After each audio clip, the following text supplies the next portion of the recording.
안녕하세요. 복지정보, 생활정보, 건강정보부터 돈이 되는 일상생활들의 팁까지 정확한 정보로 꼼꼼하게 체크해서 빠짐없이 살펴봐드리는 복지도우미입니다. 먼저 중위소득이란 전체 가구를 소득순으로 나열했을 때 딱 중간에 위치한 가구의 소득을 의미합니다. 2025년에는 중위소득이 다시 한번 주목받게 될 텐데요. 2025년 기준 중위소득이 역대 최대 인상폭인 6.42%로 발표되었습니다. 오늘 영상도 대한민국 모든 여러분에게 도움되는 영상이길 바라면서 구독, 좋아요 꼭 부탁드려요. 구독, 좋아요 설정하시면 빠른 정보 알림되고 행복한 일만 가득하실 거예요. 중위소득의 변화는 우리 사회의 여러 정책에 큰 영향을 미치며 특히 기초생활수급자와 같은 취약계층에게는 직접적인 지원금의 변동을 가져옵니다. 중위소득이 인상되면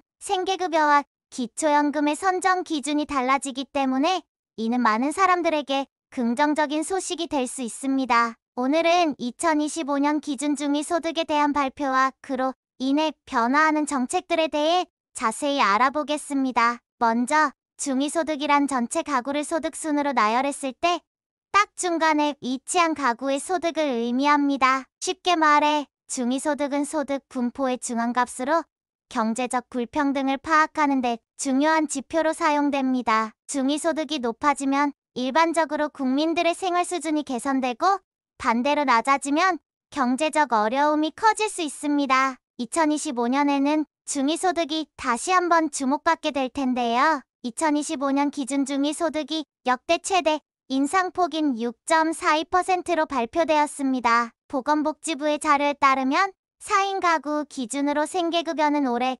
183만 3,572원에서 내년에는 195만 1,287원으로 변경됩니다. 정부에서는 생계급여 수급자들에게 큰 도움이 될 것이라고 발표했는데요. 생계급여는 중위소득의 32%, 의료급여는 40%, 주거급여는 48%, 교육급여는 50%로 결정되며 이러한 기준이 바뀌면서 많은 사람들이 더 많은 지원을 받을 수 있게 됩니다. 특히 주목할 점은 노인 근로소득공제의 기준이 변경된다는 것입니다. 기존에는 75세 이상만 해당되던 이 공제가 내년부터는 65세 이상으로 확대됩니다. 이는 기초생활수급자로 신청했다가 탈락했던 분들에게 큰 기회가 될 것입니다. 추가적으로 20만 원에 플러스 30% 공제를 받을 수 있게 되므로 꼭 신청하셔야 합니다. 또한 자동차 소득 환산율과 부양의무자 기준도 변경됩니다. 자동차 기준이 1600cc 미만에서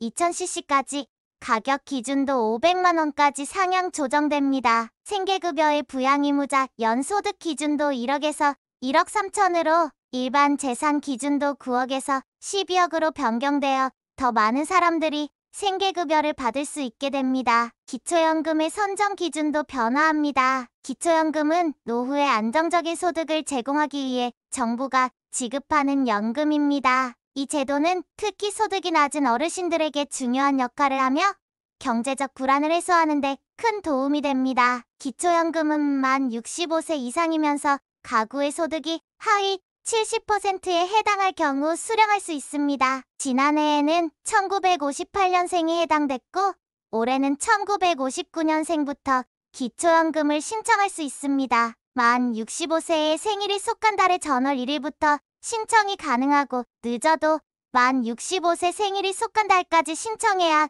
제대로 수령할 수 있는데요. 올해 단독 가구의 기준이 213만 원에서 내년에는 229만 원으로 인상될 예정입니다. 결혼한 부부에겐 연금 수령액이 20% 줄어들지만 부부 가구의 경우도 마찬가지로 기준이 올라가므로 기초연금을 신청하여 받지 못했던 분들은 내년에 꼭 신청하셔야겠는데요. 나이가 들수록 정보에 접근하기 어려워지기 때문에 이러한 변화들을 미리 알고 준비하는 것이 중요합니다.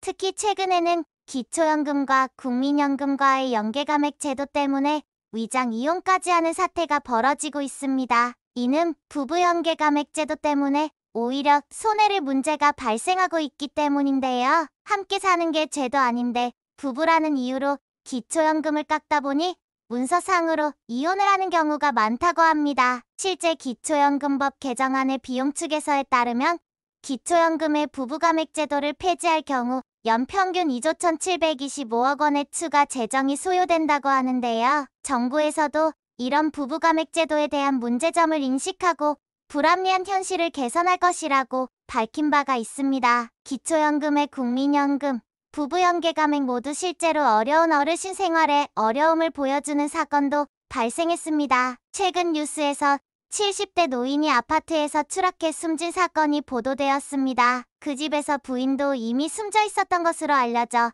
이는 노인 빈곤 문제의 심각성을 다시 한번 일깨워줍니다. 또한 한국전쟁에 참전했던 한 노인이 생계에 어려움을 겪고 있다는 소식도 전해졌습니다. 그는 전쟁 후 제대로 된 지원을 받지 못하고 힘겹게 살아왔습니다. 이러한 상황에서 한 기업이 그를 돕기로 결정한 것은 정말 기쁜 소식입니다. 이 기업은 인프렛이라는 곳으로 참전 용사들을 위한 다양한 지원을 이어오고 있습니다. 이들은 단순히 기업의 이익을 넘어서 한국인으로서의 의무를 다하고자 하는 마음으로 후원을 계속하고 있습니다. 인프레시는 참전용사들의 삶을 개선하기 위해 최우선으로 화장실 개선과 주거 환경 수리를 진행하고 있으며 이는 그들이 오랫동안 바라왔던 소박한 일상으로의 회복을 의미합니다. 이처럼 중위소득의 변화는 우리 사회의 여러 정책에 큰 영향을 미치며 특히 취약계층에게는 새로운 기회를 제공합니다. 2025년 기준 중위소득이 크게 변화합니다. 올해 1인 가구의 중위소득은 222만 원이었지만 내년부터는 239만 원으로 인상됩니다. 4인 가구의 경우도 572만 원에서 609만 원으로 조정되니 이 점 꼭 기억해 두세요. 이러한 기준은 내년 각종 급여에 중요한 영향을 미치는데요.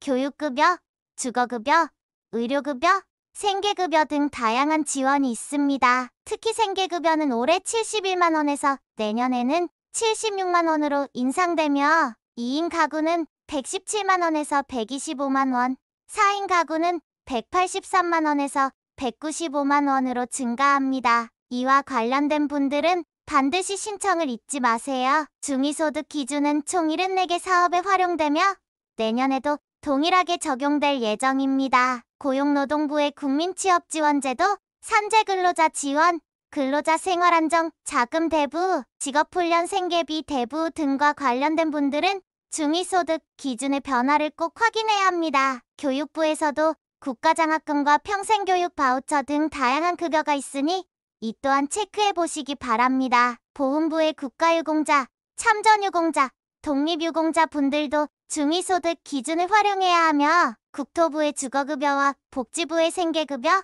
긴급복지 등도 관련이 있습니다. 이 모든 내용은 시간이 있을 때 차근차근 확인해 보시길 권장합니다. 특히 65세 이상 어르신들은 기초연금이 인상되니 올해 단독 가구 기준 213만 원에서 내년에는 229만 원으로 올라가는 만큼 꼭 신청하시기 바랍니다. 오늘도 좋은 정보가 되셨다면 힘이 되는 구독과 좋아요 꼭 부탁드리고요. 유익한 영상이었다면 소중한 분들께 공유 부탁드립니다. 행복한 하루 되세요.